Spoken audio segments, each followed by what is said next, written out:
What's up, everybody? Welcome to Gamescast now, episode 109, topic 1. I'm Alex. This is our conversational gaming show, a show that airs every other week, Monday, Wednesday, and Saturday, where I talk about all things gaming. Now, in this video, I want to do something pretty different, pretty fun, honestly, in my opinion at least, is I want to rank the top 5 games I think that could release on the PS5's launch day, or at least, around that time. So say PlayStation launches the first week of November, somewhere in that general area. Games like how Killzone Shadowfall released last time. I guess you could say Resogun and Contrast, stuff like that, but Killzone was that big one last time, right? So I'm going to go over 5. I'm going to go from 5 to number 1. These are based off, by the way, these are based off of kind of personal wants, but also mixed in with how believable they are. So they kind of go based off of believability, but also what I would kind of like to see. Okay, so at number 5, and again, the reason it is at number 5 is it is so unbelievable, is Bloodborne 2. Again, like the believability is almost zero. It's probably not happening. At least it's not happening with From Software leading it. Like if they want it right now, if they want it for the PS5's release date, it's not going to be because of From Software. It's not going to be from Software, right? They've kind of stated how firstly, they don't like doing sequels all that much in general. They don't like doing sequels now. They're constantly jumping around different things, and they like doing different games, stuff like that. They're busy. I mean, at the end of the day, they are very, very busy. Sony does own the IP, the name of Bloodborne, so they could make a Bloodborne 2. You hand it off to a different developer, and they make it. But will people, I should say, really accept a Bloodborne 2 if it's not from the same team that did Bloodborne 1? Not necessarily. Again, I mean, so at the end of the day, to wrap up number 5, I really want it. I mean, I liked Bloodborne a lot. I know a lot of people liked it a lot. To some, it's their favorite of the Souls, Bloodborne, Sekiro, category of games. It's their favorite. It would 1000% be a system seller. The problem is I just don't see how it'd be ready for that time. We've really got no information that suggests anybody is working on it, so there's not even any leaks or rumors or theories about it. So it just seems very, very unbelievable, but it's definitely something I would like to see. Number 4 is something that's definitely more believable, but still shrouded in secrecy, at least at the time I'm recording this, is Blue Point Games' next remake. And I wrote it down because I like to number these for myself, is the Demon Souls remake. So I'm assuming that that's what it is. Would I prefer like a Resistance remake? Oh, absolutely I would. But Demon Souls, it's got all of the reasons, again, like a Bloodborne would have for being something really, really big. We all remember Demon Souls started off the Souls franchise. Sony made a big mistake not locking them down, but they do own Demon Souls. That's their right. They could give it to somebody else, aka Blue Point Games, who's very, very good at doing this kind of stuff. They're arguably the best in the business. And again, it's not the unbelievable part about the Blue Point, because Blue Point, we know, is making a remake. So whenever they're done, I mean, it'll come out, and that'll be really big. That could happen. It could be, put together in Sony to be a launch, area exclusive, but we don't know if it's Demon Souls, right? So I guess you could put in this, like, this is just a Blue Point exclusive for PS5. It's a remake of something. Could be Resistance, could be Siphon Filter, could be all sort. I mean, they listed off quite a few different ones, but definitely this is much more believable. The third one, this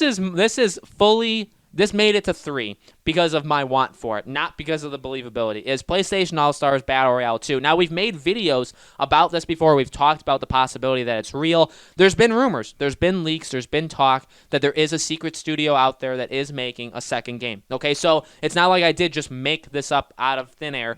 There is people saying it. There are people saying it in general. The problem is, how much do you believe it? Would they be willing to do it? And that's all. I mean, that's what stops it from being 2-1. There's a lot of problems here. Firstly, the first game, highly underrated. One of the most underrated games, I think, honestly, of all time. It didn't sell well. It didn't do anything really when it came out. It still has a following. I still think there's people out there that want it. I think there is a market for a second game, but to come out with your console as the launch exclusive, like this is what's going to push and sell your console, and you need to buy the console because of this game. If it's All-Stars Battle Royale 2, I don't really know why that would be the case, right? So that's the biggest problem, is I don't think they would want it to do that unless it's paired with another one, unless it's a remake, Blue Point Games remake, or this and one of the next 2 that I talk about. If they pair it with something, it's possible, but if there's only one of these 5 that can come out, I mean, I think I honestly want this one the most, but it's probably the most unbelievable, and that's why I kind of fit at number 3 on my list. Number 2 is the rumored Killzone Online game.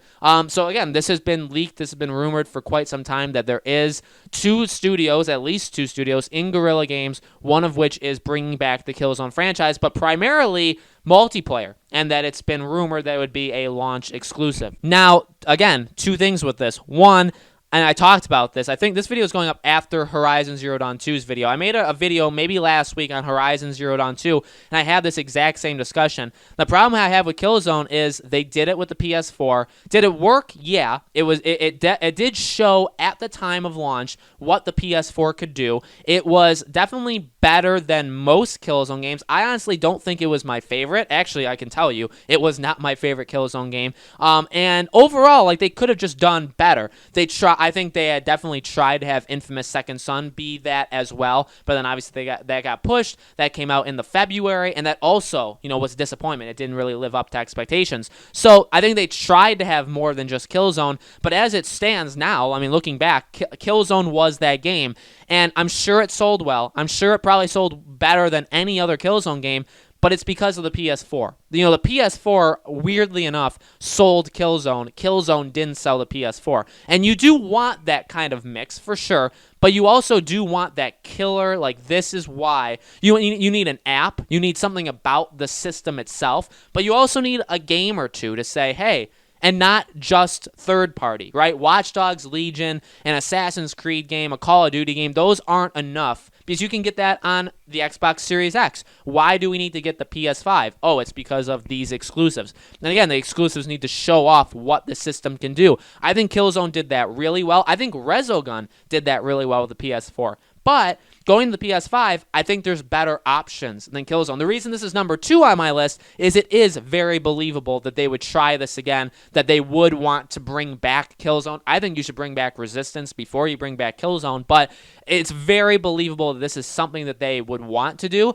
However, it is not the best choice, and the best choice is number 1, Horizon Zero Dawn 2. Again, same thing as what I talked about in that video. Horizon checks all the boxes. Likeable protagonist, a good protagonist. The fact that the game, if the second game came out at launch, it would be almost 4 years after the first game, so it's a long enough development cycle where you could imagine that game being done. The reason I don't have God of War 2, Spider-Man 2, is because they haven't been out long enough, right? Spider-Man would be 2 years old at the PS5's launch, so that's not long enough to get us a second game. That's why I didn't put those games on there.